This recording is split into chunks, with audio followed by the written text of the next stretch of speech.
तो दोस्तों आज हम पढ़ेंगे अध्याय 7 नियंत्रण एवं समन्वय। ओके फ्रेंड्स, तो शुरू करते हैं। सबसे पहले पॉइंट हम देखते हैं, रस संवेदी ग्राही स्वाद का व ग्रहण ग्राही गंध का पता लगाते हैं। जो रस संवेदी ग्राही यानी जो ये रस संवेदी ग्राही कहाँ पे, जो हमारी जीवा होती है उस पर क्या होती है, रस संवेदी ग्राही पाए जाते हैं जो कि स्वाद का पता लगा देते हैं। और ग्रहण ग्राही जो कि हमारी जो नाक होते हैं उसके अंदर उपस्थित होते हैं, वो क्या कहते हैं, गंध का पता लगाते हैं। ओके फ्रेंड्स, तो नेक्स्ट हम देखते हैं तंत्रिका कोशिका। तंत्रिका कोशिका क्या होती है, हमारे शरीर की सबसे बड़ी या लंबी कोशिका तंत्रिका कोशिका है।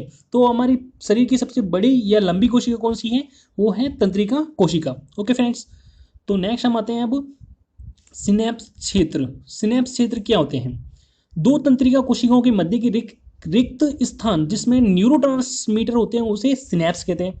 दो तंत्रिका कोशिकाओं के मध्य के रिक्त स्थान जिसमें न्यूरोट्रांसमीटर होते हैं उसे सिनेप्स कहते हैं। ओके फ्रेंड्स, मान और फिर देखते हैं न्यूरोट्रांसमीटर। न्यूरोट्रांसमीटर क्या होते हैं, ऐसे रसायन जो तंत्रिका आवेगों के स्थानांतरण में सहायक होते हैं उन्हें न्यूरोट्रांसमीटर कहते हैं। ओके फ्रेंड्स, जैसे हम देखते हैं ये तंत्रिका कोशिका का चित्र आपको दिखाया गया है। तो ये जो है ये क्या है, कोशिका काय है। ओके फ्रेंड्स, जिसे हम इंग्लिश में कहेंगे तो साइटोसोम। ओके फ्रेंड्स, और ये आपको जो ब्लैक कलर में दिख रहा है वो इसका केंद्रक हो जाएगा। और ये जो आपको दिख रही है वो क्या हो जाएगी, ध्रुमिकाएं, जिन्हें इंग्लिश में हम डेंड्राइट्स कहते हैं। ओके फ्रेंड्स, तो ये ध्रुमिकाएं या डेंड्राइट्स हो जाएंगी। और ये जो आपको दिख रही है एक्सोलीमा या स्वान कोशिका हो जाएगी। ओके फ्रेंड्स, जो आपको स्लेटी कलर में दिख रही है वो एक्सोलीमा या स्वान कोशिका हो जाएगी। और ये जो आपको व्हाइट कलर में थोड़ा व्हाइट व्हाइट दिख रहा है वो आपके माइलिन आच्छाद हो जाएगा। ओके फ्रेंड्स, और ये जो आपको धागे नुमा संरचना जो जारी है जो कि भूरे कलर में आपको दिख रही होगी। ओके फ्रेंड्स, तो इसे हम क्या कहते हैं, तंत्रिका अक्ष यानी एक्सोन कहते हैं। ओके फ्रेंड्स, तंत्रिका अक्ष या इंग्लिश में कहें तो एक्सोन। ओके फ्रेंड्स, और ये अंतिम जो सिरा दिख रहा है आपको, तो इसे हम क्या कहते हैं, तंत्रिका का अंतिम सिरा है, जिसमें क्या होती है गुंडी नुमा संरचनाएं आपको ये दिख रही होंगी। ओके फ्रेंड्स, तो इनके अंदर क्या होते हैं, न्यूरोट्रांसमीटर भरे होते हैं। ओके फ्रेंड्स, तो इसमें सिनेप्स क्षेत्र की हमने बात की थी पहले। तो इसमें सिनेप्स क्षेत्र क्या होते हैं, मान लीजिए ये तंत्रिका है, इस तंत्रिका का जो अंतिम सिरा और जो इसके बाद जो जस्ट तंत्रिका आएगी उसके जो डेंड्राइट्स क्या होते हैं, पास पास होते हैं। ओके फ्रेंड्स, तो इस तंत्रिका का क्या अंतिम सिरा हो जाएगा और जो अगली जो तंत्रिका आएगी उसका डेंड्राइट सिरा इसके पास होता है। ओके फ्रेंड्स, तो अंतिम सिरा और जो आने वाली जो तंत्रिका होती है उसका डेंड्राइट्स पास पास होते हैं, उनके मध्य क्या होता है, रिक्त स्थान पाया जाता है, उसे ही हम क्या कहते हैं, सिनेप्स कहते हैं। ओके फ्रेंड्स, तो ये हमने चित्र देख लिया। अब जो तंत्रिका का जो अंतिम सिरा होता है, जैसे ये आपको दिखाया गया चित्र में तंत्रिका का अंतिम सिरा, तो ये तंत्रिका का अंतिम सिरा जो लास्ट में जो अंत में ये क्या होता है, पेशी पेशी कोशिका से जुड़ा रहता है। ओके फ्रेंड्स, पेशी कोशिका हो सकती है या तंत्रिका ग्रंथि हो सकती है। ओके फ्रेंड्स, कोई ग्रंथि हो सकती है या पेशी कोशिका से जो ये अंतिम सिरा होता है जो इसका तंत्रिका का वो जुड़ा रहता है। ओके फ्रेंड्स, तो आपको ये दिखाया गया है, ये तंत्रिका पेशी संधि हो जाएगी। ओके फ्रेंड्स, ये देख लीजिए आप। तो नेक्स्ट हम देखते हैं अब सूचनाएं प्रेषित करने की प्रक्रिया, जो तंत्रिकाओं से सूचनाएं कैसे प्रेषित होती हैं। ओके फ्रेंड्स, सूचनाएं तंत्रिका कोशिका के डेंड्राइट्स यानी दुर्मिका द्वारा उपार्जित की जाती है, यानी उसके द्वारा ग्रहण की जाती हैं। ओके फ्रेंड्स, ये सूचनाएं एक रासायनिक क्रिया द्वारा विद्युत आवेग में परिवर्तित की जाती हैं। ये आवेग कोशिका काय में पहुंचते हैं। ओके फ्रेंड्स, तो दुर्मिकाओं से ये कहाँ पहुंचते हैं, कोशिका काय में पहुंचते हैं, और यहाँ से ये तंत्रिका काक्ष में पहुंचते हैं। ओके फ्रेंड्स, तंत्रिका काक्ष में पहुंचते हैं। तंत्रिका काक्ष पर एक्सोलीमा कोशिकाएं होती हैं जो माइलिन आसत का निर्माण करती हैं। ओके फ्रेंड्स, जो तंत्रिका काक्ष होता है उस पर क्या होती है, एक्सोलीमा या स्वान कोशिकाएं पाई जाती हैं जो कि क्या करती हैं, माइलिन आसत का निर्माण करती हैं। अब माइलिन आच्छिद विद्युत रोधी होता है, जो माइलिन आच्छिद क्या होता है, विद्युत रोधी होता है। ओके फ्रेंड्स, तंत्रिका कक्ष से होते हुए आवेग तंत्रिका के अंतिम सिरों तक पहुंचते हैं। ओके फ्रेंड्स, इसके पश्चात ये सिनेप्स क्षेत्र में पहुंचते हैं जहां उपस्थित न्यूरोट्रांसमीटर, तो ये जो आवेग होंगे ये कहाँ पहुंचेंगे, जो सिनेप्स क्षेत्र में पहुंचते हैं। सिनेप्स क्षेत्र में क्या होते हैं, न्यूरोट्रांसमीटर होते हैं।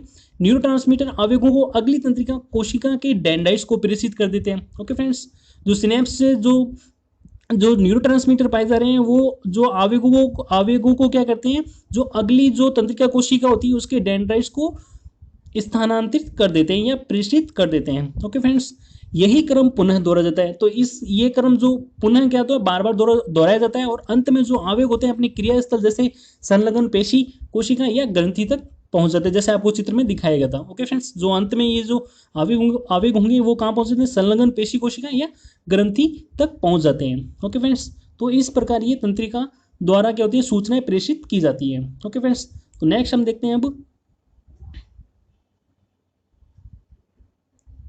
प्रतिवर्ती क्रिया। तो प्रतिवर्ती क्रिया क्या है, पहले ये देखते हैं, इसकी परिभाषा देखते हैं पहले। बाह्य उत्तेजना जैसे स्पर्श, दर्द, ताप आदि के फलस्वरूप यकायक यानी अचानक होने वाली अनुक्रिया प्रतिवर्ती क्रिया कहलाती है। ओके फ्रेंड्स, उदाहरण जैसे हम देखते हैं, यदि किसी गर्म वस्तु को छूने पर हाथ का तुरंत हट जाना, जैसे हम किसी वस्तु को हाथ अगर छूते हैं तो हमारा हाथ क्या होता है, तुरंत ही हट जाता है। जैसे किसी को अगर सुई चुभाई जाए तो वो क्या होता है, तो जल्दी से हाथ हटा लेता है। ओके फ्रेंड्स, तो अब देखते हैं प्रतिवर्ती चाप। तो ये प्रतिवर्ती क्रिया की परिभाषा होगी, इसके उदाहरण हो गए। अब देखते हैं प्रतिवर्ती चाप। सूचनाओं या उत्तेजनाओं का प्रभावित अंग से केंद्रीय तंत्रिका तक पहुंचना, यानी सूचनाओं या उत्तेजनाओं का प्रभावित अंग से, यानी जो अंग हमारा प्रभावित हुआ है, अंग से केंद्रीय तंत्रिका तंत्र तक पहुंचना और वहां से उत्पन्न संकेतों का प्रभावित अंग तक पुनः पहुंचाने वाला मार्ग प्रतिवर्ती चाप कहलाता है। ओके फ्रेंड्स, तो ये सिंपल सी परिभाषा दे रखी है, केंद्रीय तंत्रिका तक पहुंचना और वहां से उत्पन्न संकेतों का प्रभावित अंग तक पुनः पहुंचाने वाला मार्ग प्रतिवर्ती चाप कहलाता है। तो अब देख लेते हैं इसका चित्र। तो आपको ये दिख रही होगी ये संवेदी, तो ये आपको हाथ है, ये गर्म पानी है जिसकी ये भाप निकल रही है। तो हमारा ये प्रभावित अंग कौन सा हो गया, हाथ। तो हाथ में क्या होती है, ये संवेदी तंत्रिका कोशिका होती है। संवेदी तंत्रिका कोशिका क्या क्या करती हैं, ये क्या करती हैं, ये जो आवेग होते हैं उनको ग्रहण करती हैं। ओके फ्रेंड्स, तो ये क्या करती हैं, प्रभावित अंग है, प्रभावित अंग से ये सूचना तंत्रिका क्या होती है, आवेग या जो सूचनाएं ग्रहण करती हैं, ये सूचनाएं क्या होती हैं, जो संवेदी तंत्रिका कोशिका से होती हुई ये कहाँ जाती हैं, ये जाती हैं अपने प्रतिसारण तंत्रिका कोशिका। प्रतिसारण तंत्रिका कोशिका से ये कहाँ चली जाती हैं, मस्तिष्क, मस्तिष्क से पुनः ये आती हैं और फिर ये क्या कहाँ जाती हैं, ये आ जाती हैं प्रेरक तंत्रिका कोशिका में आ जाती है। ओके फ्रेंड्स, तो यहाँ से ये प्रेरक तंत्रिका कोशिका से आ जाती हैं। ओके फ्रेंड्स, तो यहाँ से ये प्रेरक तंत्रिका कोशिका से होते हुए ये वापस क्या होती हैं, प्रभावी अंग तक पहुँच जाती हैं और सूचना देती हैं कि जो हाथ हटाने के लिए सूचना देती हैं। ओके फ्रेंड्स, तो ये चित्र हो जाएगा। तो अब हम देख लेते हैं इसकी कार्य प्रणाली क्या है। तो कार्य प्रणाली में सूचनाएं प्रभावित अंग से संवेदी तंत्रिका कोशिकाओं के द्वारा ग्रहण की जाती हैं। ओके फ्रेंड्स, और ये संवेदी तंत्रिका कोशिकाएं सूचनाओं को मेरुरज्जु तक पहुंचाती हैं। ओके फ्रेंड्स, और ये संवेदी तंत्रिका कोशिकाएं क्या करती हैं, सूचनाओं को मेरुरज्जु तक पहुंचाती हैं। मेरुरज्जु में सभी तंत्रिका कोशिकाएं एक बंडल के रूप में मिलती हैं। ओके फ्रेंड्स, जो मेरुरज्जु में सभी तंत्रिका कोशिकाएं एक बंडल के रूप में मिलती हैं, यहाँ से सूचनाएं मस्तिष्क तक जाती हैं, मस्तिष्क तक जाती हैं और मस्तिष्क दिशा निर्देश संबंधी संकेत देता है। ओके फ्रेंड्स, ये संकेत प्रेरक तंत्रिका कोशिका के द्वारा प्रभावित अंग तक पहुंचा दिए जाते हैं। सूचनाओं के संचरण के इस मार्ग को ही प्रतिवर्ती चाप कहते हैं। तो एकदम सिंपल है दोस्तों। तो इसमें क्या होता है, जो संवेदी तंत्रिका कोशिका क्या करती हैं, तो आवेग जो सूचना को ग्रहण करती हैं प्रभावित अंग से, यहाँ से ये क्या जाती हैं, जो सूचनाएं मस्तिष्क या मेरुरज्जु तक जाती हैं, और मस्तिष्क से ये क्या होती हैं, प्रेरक तंत्रिका कोशिका होती है, उसमें पुनः भेज दी जाती हैं और प्रेरक तंत्रिका कोशिकाओं से ये वापस जो सूचना होती है प्रभावित अंग तक पहुंच जाती हैं और दिशा निर्देश देती हैं कि हाथ हटाओ। ओके फ्रेंड्स, तो इस प्रकार इसकी कार्य प्रणाली काम करती है। इस प्रकार प्रतिवर्ती चाप तुरंत अभिक्रिया के लिए एक दक्ष प्रणाली के रूप में कार्य करता है। ओके फ्रेंड्स, तो नेक्स्ट हम देखते हैं अब मस्तिष्क। तो मस्तिष्क देखते हैं। मस्तिष्क के आपको ये चित्र दिख रहा होगा। ओके फ्रेंड्स, ये आपको भाग दे देंगे, परम मस्तिष्क दिख रहा होगा, ये खोपड़ी हो गई, मध्य मस्तिष्क, ये मध्य मस्तिष्क हो गया, ये हाइपोथैलेमस हो गया, पीयूष ग्रंथि, ये आपको जो ये आपको मटर के दाने के समान दिख रही है, पीयूष ग्रंथि हो गई, और ये क्या होगी, ये पॉन्स हो गया, और ये मेडुला हो गया, और ये अनुमस्तिष्क हो गया, ये मेरुरज्जु हो गया। ओके फ्रेंड्स, तो ये इसके भाग हो गए। तो अब इस मस्तिष्क के भागों के बारे में हम देख लेते हैं। ओके फ्रेंड्स, तो ये मस्तिष्क के भाग, तो मस्तिष्क के ये भाग दे रखे हैं। सबसे पहले अग्र मस्तिष्क। तो मस्तिष्क को 3 भागों में बांटा गया है। अग्र मस्तिष्क जिसे इंग्लिश में कहेंगे प्रोसेंसिफेलॉन, और मध्य मस्तिष्क मिजोनसिफेलॉन, और पश्च मस्तिष्क जिसे रोम्बेनसिफेलॉन कहते हैं। ओके फ्रेंड्स, तो पहले देखते हैं अग्र मस्तिष्क। अग्र मस्तिष्क को क्या क्या क्या अग्र मस्तिष्क को प्रमस्तिष्क जिसे इंग्लिश में कहेंगे सेरिब्रम में और डाइएन्सिफेलॉन में बांटा गया है। अब डायएन्सेफेलॉन को पुनः दो भागों में बांटा गया, थैलेमस और हाइपोथैलेमस। ओके फ्रेंड्स, तो ये अग्र मस्तिष्क का विभाजन देख लिया अपन ने। अब लेते हैं मध्य मस्तिष्क। मध्य मस्तिष्क ये चार ठोस द्रक पिंडों का बना होता है जिन्हें कॉर्पोरा क्वाड्रिजेमिना कहते हैं। ओके फ्रेंड्स, जिन्हें यह चार ठोस द्रक पिंडों का बना होता है जिन्हें कॉर्पोरा क्वाड्रिजेमिना कहते हैं। ओके फ्रेंड्स, अब आते हैं पश्च मस्तिष्क जिसे रोम्बेन सिफेलोन कहते हैं। इसे तीन भागों में बांटा गया है। अनुमस्तिष्क जिसे इंग्लिश में कहें तो सैरी बेलम कहते हैं, सैरी बेलम। ओके फ्रेंड्स, और पॉन्स वेरुलाई हो जाएगा, मेडुला ऑब्लिगेंटा हो जाएगा। यहाँ पे सैरी बेलम में म थोड़ा इसमें मिटा हुआ है। ओके फ्रेंड्स, इरेज हो गया है यहाँ पे। तो ये अनुमस्तिष्क को इंग्लिश में क्या कहते हैं, सैरी बेलम। ओके, यहाँ पे म है जो दिख नहीं रहा है, यहाँ पे सैरी बेलम हो जाएगा। ओके फ्रेंड्स, तो आप देख लेते हैं। तो आपको ये मस्तिष्क का ये विभाजन आपको 10th लेवल पर नहीं मिलता है, मैंने इसलिए बताया ताकि आप इससे परिचित हो जाएं। ओके फ्रेंड्स, तो आपको ये एक्स्ट्रा इन्फॉर्मेशन है। ओके फ्रेंड्स, तो ये आप भी इसे भी याद रखें, ये भी काम में आएगी आपके। अब देखते हैं हम कार्य। तो सबसे देखते हैं हम प्रमस्तिष्क के कार्य होते हैं, बुद्धि, स्मरण शक्ति, चेतना, तर्क शक्ति, मानसिक योग्यता, बोलना, सामान्य संवेदना जैसे स्पर्श, ताप इत्यादि का ज्ञान, स्वाद गंध का ज्ञान, आवाज को पहचानना, भाषा का ज्ञान, दृश्य को देखकर पहचानना, इमोशन आदि का नियंत्रण। तो ये सारे जो कार्य होते हैं वो प्रमस्तिष्क नियंत्रण में नियंत्रित करता है। ओके फ्रेंड्स, अब आते हैं डाइएन्सेफेलॉन। तो डाइएन्सेफेलॉन क्या करता है, ताप नियमन करना, भूख प्यास पर नियंत्रण, स्वायत्त शास्त्रीय तंत्रिका तंत्र पर नियंत्रण, एंडोक्राइन ग्रंथियों का नियंत्रण, घृणा प्रेम आदि का नियंत्रण। तो ये इसके कार्य हो गए। अब आते हैं मध्य मस्तिष्क। तो मध्य मस्तिष्क के दो ही कार्य होते हैं, देखना और सुनने का नियंत्रण। ओके फ्रेंड्स, तो देखने और सुनने का नियंत्रण कौन करता है, मध्य मस्तिष्क। नेक्स्ट हम आते हैं पश्च मस्तिष्क। तो पश्च मस्तिष्क हम देखते हैं,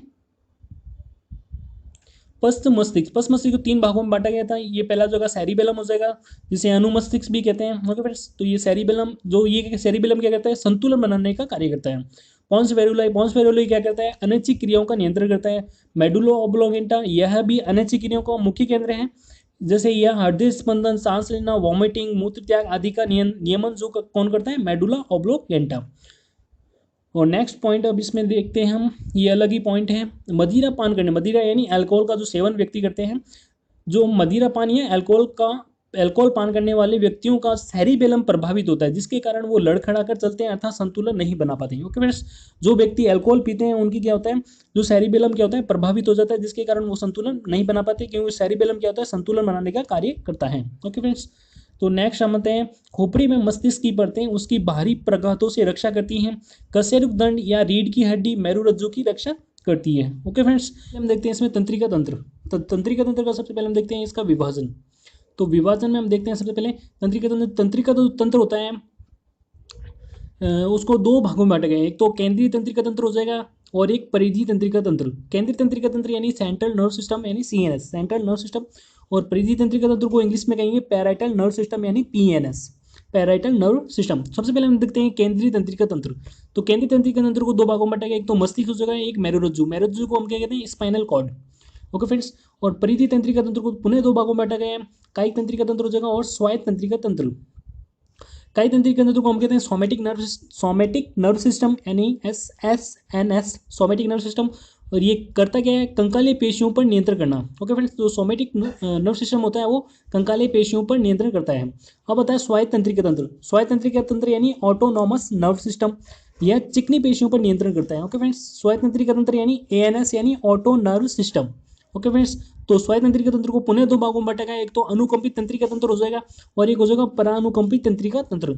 इंग्लिश में कहें तो सिंपैथेटिक नर्व सिस्टम और parasympathetic nervous system. Okay friends, तो जो अनुकंपित तंत्रिका तंत्र होता है वो क्या करता है, हृदय स्पंदन को बढ़ाता है और ये रक्त दाब भी बढ़ाता है। ओके फ्रेंड्स, और इसके विपरीत जो परानुकंपी तंत्र होता है वो क्या कहते हैं, हृदय स्पंदन को मंद करता है और रक्तदाब को भी मंद करता है। जैसे हमें जब घबराहट होती है, डर लगता है, तो अब हमें क्या कहता है, अनुकंपी तंत्रिका तंत्र क्या करता है, हृदय स्पंदन को बढ़ा देता है और रक्तदाब भी बढ़ा देता है। ओके फ्रेंड्स, तो नेक्स्ट हम आते हैं अब पादप हार्मोन। ओके फ्रेंड्स, तो ये आगे हम पादप हार्मोन पे। पादप हार्मोन बाद में वृद्धि, विकास तथा पर्यावरण के प्रति अनुक्रिया के समन्वय में सहायता करते हैं। ये हार्मोन क्रिया क्षेत्र तक साधारण विषण विधि द्वारा पहुंच जाते हैं। तो पादप हार्मोन, तो आप पादप हार्मोन का विभाजन देख लेते हैं। ओके फ्रेंड्स, जो पादप हार्मोन को क्रिया क्षेत्र तक पहुंचाने के लिए किसी प्रकार के तंत्र या जो नलिकाओं या वाहिकाओं की आवश्यकता नहीं होती है। ओके फ्रेंड्स, तो इसमें हम देखते हैं सबसे पहले पादप वर्धी प्रेरित हार्मोन और पादप वर्धी संदमक हार्मोन। तो पादप वर्धी जो प्रेरित हार्मोन होते हैं उसको 3 भागों में बांटा गया है, ऑक्सिन, जिब्रेलिन और साइटोकाइनिन। ओके फ्रेंड्स, तो सबसे पहले हम देखते हैं ऑक्सिन। इसका संश्लेषण प्ररोड़ के अग्रभाग यानी टिप पर होता है और यह तने की लंबाई में वृद्धि करता है। यानी जो आपने देखा होगा, जो तने की जो सबसे ऊपरी जो टिप होता है उस पर क्या होता है, ये इसका संश्लेषण होता है यानी ऑक्सिन का, और ये तने की लंबाई में वृद्धि करता है। ओके फ्रेंड्स, और जिब ब्रेलिन जो होता है वो क्या कहते हैं, ये भी तने की लंबाई में तने की वृद्धि में सहायक होता है। ओके फ्रेंड्स, अब बताएं साइटोकाइनिन। साइटोकाइनिन यह कोशिका विभाजन को प्रेरित करता है तथा यह उन क्षेत्रों में अधिक सांद्रता में पाया जाता है जहां पर कोशिका विभाजन तीव्र होता है। ओके फ्रेंड्स, तो यह उन क्षेत्रों में पाया जाता है जहां पर कोशिका विभाजन तीव्र होता है। अब बताए पादप वर्धी संदमक हार्मोन, एब्सिसिक अम्ल। ओके फ्रेंड्स, तो पादप वर्धी संदमक हार्मोन में कौन सा आ जाएगा, एब्सिसिक अम्ल आ जाएगा। यह पादप वर्धी को संदमित करता है। पत्तियों का मुरझाना इसके कारण होता है। ओके फ्रेंड्स, तो ये 2 कारण होते हैं, यह पादप वर्धी को संदमित करता है और यानी मंद करता है, और पत्तियों का मुरझाना इसके कारण होता है यानी एब्सिसिक अम्ल के कारण होता है। ओके फ्रेंड्स, तो ये हमने पादप हार्मोन का विभाजन देख लिया। नेक्स्ट हम आते हैं अब जंतुओं की अंतःस्रावी ग्रंथियों व उससे स्रावित हार्मोन। ओके फ्रेंड्स, तो जंतुओं की अंतःस्रावी ग्रंथियां व उससे स्रावित हार्मोन। तो जंतु की अंतःस्रावी की जो ग्रंथियां होती हैं उन्हें हम मुख्यतः 3 भागों में बांटते हैं। पहला जगह एक्सोक्राइन यानी बहिस्रावी ग्रंथियां, अंतःस्रावी ग्रंथियां यानी एंडोक्राइन हो जाएगा, और मीजोक्राइन ग्रंथियां। ओके फ्रेंड्स, जो तो सबसे पहले देखते हैं एक्सोक्राइन ग्रंथियां। एक्सोक्राइन ग्रंथियां क्या होती हैं? एक्सोक्राइन ग्रंथियां वो होती हैं जो अपने स्त्राव जैसे हार्मोन, एंजाइम आदि को क्रिया क्षेत्र तक पहुंचाने के लिए नलिकाओं की आवश्यकता होती है। ओके फ्रेंड्स, और सबसे अब देखते हैं जो एंडोक्राइन ग्रंथि यानी अंतःस्रावी ग्रंथि क्या होती हैं। ऐसी ग्रंथियां जिन्हें के स्त्राव, हार्मोन, एंजाइम आदि को क्रिया क्षेत्र तक पहुंचाने के लिए क्या होती है, नलिकाओं की आवश्यकता नहीं होती है, यानी बिना नलिकाओं की सहायता के ही ये अपने स्त्राव को क्रिया क्षेत्र तक पहुंचा देती हैं। ये अर्थात ये अपने स्त्राव को क्या होती हैं, जो रुधिर होता है उसमें डाल देती हैं। ओके फ्रेंड्स, अब आते हैं मीजोक्राइन ग्रंथियां। मीजोक्राइन ग्रंथियों में क्या होता है, एंडोक्राइन और एक्सोक्राइन दोनों ग्रंथियों के गुण पाए जाते हैं, यानी इसमें जो स्त्राव होते हैं वो नलिकाओं के द्वारा भी पहुंचाए जाते हैं क्रिया क्षेत्र तक, और जो बिना नलिकाओं की सहायता के भी जो ये जो हार्मोन या स्त्राव होते हैं वो पहुंच जाते हैं। इस कारण ये इन्हें अपन कहते हैं मीजोक्राइन ग्रंथियां कहते हैं। तो सबसे पहले हम यहाँ पे केवल अंतःस्रावी ग्रंथियों के बारे में पढ़ेंगे। ओके फ्रेंड्स, सबसे पहले हम देखते हैं पीयूष ग्रंथि। इसे मास्टर ग्रंथि भी कहते हैं। इसका आकार मटर के दाने के समान होता है। ओके फ्रेंड्स, तो इसे मास्टर ग्रंथि भी कहते हैं। इसका आकार मटर के दाने के समान होता है। इससे स्त्रावित जो वर्धी हार्मोन होता है वो शारीरिक वृद्धि के लिए आवश्यक होता है। ओके फ्रेंड्स, जो इससे स्त्रावित हार्मोन होता है वो शारीरिक वृद्धि के लिए आवश्यक होता है। तो नेक्स्ट हम देखते हैं पीनियल ग्रंथि। इससे मेलेटोनिन हार्मोन स्त्रावित होता है। यह ताप नियमन, त्वचा के रंग को हल्का करना आदि में सहायक होता है। यानी जिन व्यक्तियों में जो पीनियल ग्रंथि एक्टिव होती है उनमें क्या होता है, मेलेटोनिन का हार्मोन जो होता है ज़्यादा स्रावित होता है, जिसके कारण उनकी क्या होती है, वाइटनेस जो होती है वो बढ़ जाती है। ओके फ्रेंड्स, जो उनकी त्वचा का जो रंग होता है वो उनकी त्वचा के रंग में जो वाइटनेस आ जाती है। ओके फ्रेंड्स, हल्कापन आ जाता है त्वचा में। अब आते हैं हम हाइपोथैलेमस। तो हाइपोथैलेमस में हम देखते हैं इससे मुक्ति कारक, संदमक कारक, सोमेटोस्टेटिन व हार्मोन जैसे एडीएच और ऑक्सीटोसिन आदि स्त्रावित होते हैं। यह ताप नियमन करता है। ओके फ्रेंड्स, तो ये ध्यान रखना दोस्तों, हाइपोथैलेमस ताप नियमन में सहायक होता है। ओके फ्रेंड्स, नेक्स्ट हम आते हैं थायराइड ग्रंथि या अवटु ग्रंथि। तो थायराइड ग्रंथि होती है उसका दूसरा नाम क्या हो जाएगा, अवटु ग्रंथि। ओके फ्रेंड्स, तो इससे थायरोक्सिन हार्मोन स्रावित होता है। इस हार्मोन के निर्माण के लिए आयोडीन की आवश्यकता होती है। जो थायरोक्सिन हार्मोन होता है उसके निर्माण के लिए आयोडीन की आवश्यकता होती है। ओके फ्रेंड्स, इसलिए आपने ऐड भी देखे होंगे कि आयोडीन युक्त नमक खाइए। तो ओके फ्रेंड्स, तो आयोडीन हमारे लिए बहुत ही आवश्यक होता है। ओके फ्रेंड्स, तो हमें आयोडीन युक्त नमक जरूर खाना चाहिए। यह हार्मोन कार्बोहाइड्रेट, प्रोटीन, वसा आदि के उपापचय का नियंत्रण करता है।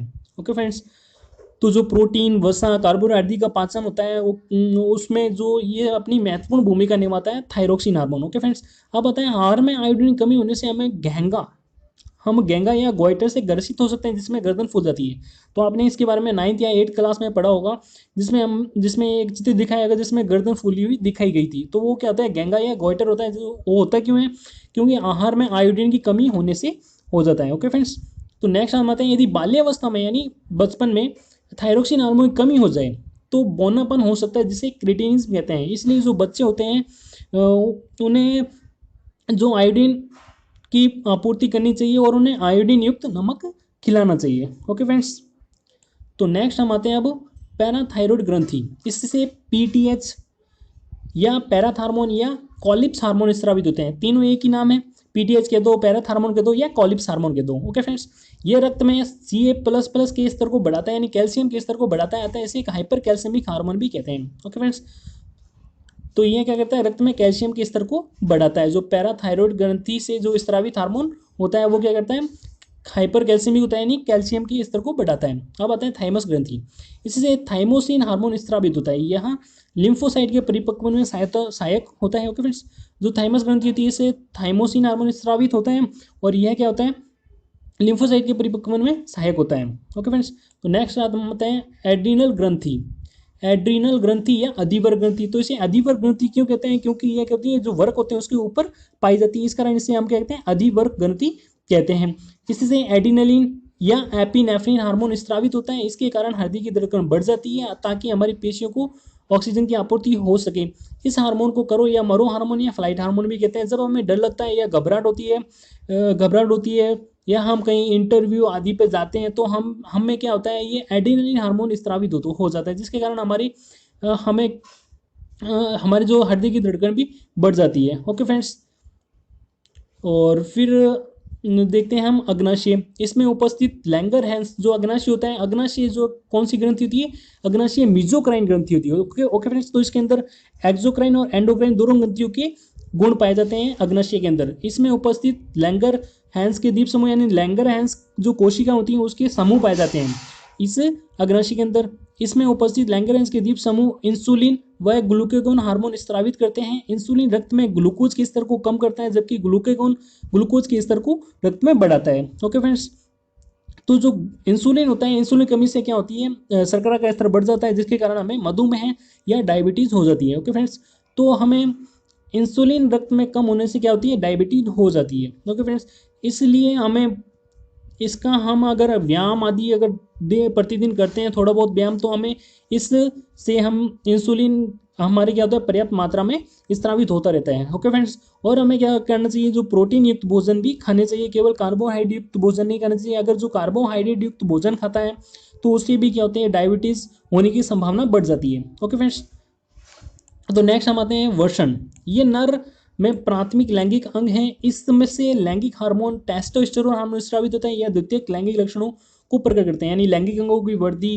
ओके फ्रेंड्स, जो दाढ़ी मूंछ आना आदि और आवाज़ का भारी होना इसके कारण होता है, टेस्टोस्टेरोन के कारण। अब आते हैं अंडाशय। यह मादा में प्राथमिक लैंगिक अंग है, इससे लैंगिक हार्मोन एस्ट्रोजन स्रावित होता है, यह द्वितीयक लैंगिक लक्षणों को प्रकट करता है। ओके फ्रेंड्स, द्वितीयक लैंगिक लक्षण जैसे स्तन ग्रंथि की वृद्धि, नितंब में वसा का जमाव हो जाएगा, आवाज़ का हल्कापन आदि। ओके फ्रेंड्स, अगर आपको यह वीडियो अच्छा लगा हो प्लीज़ दोस्तों से लाइक ज़रूर कीजिए, और यदि आप इस वीडियो को अपने फ्रेंड सर्कल में भी शेयर कर सकते हैं।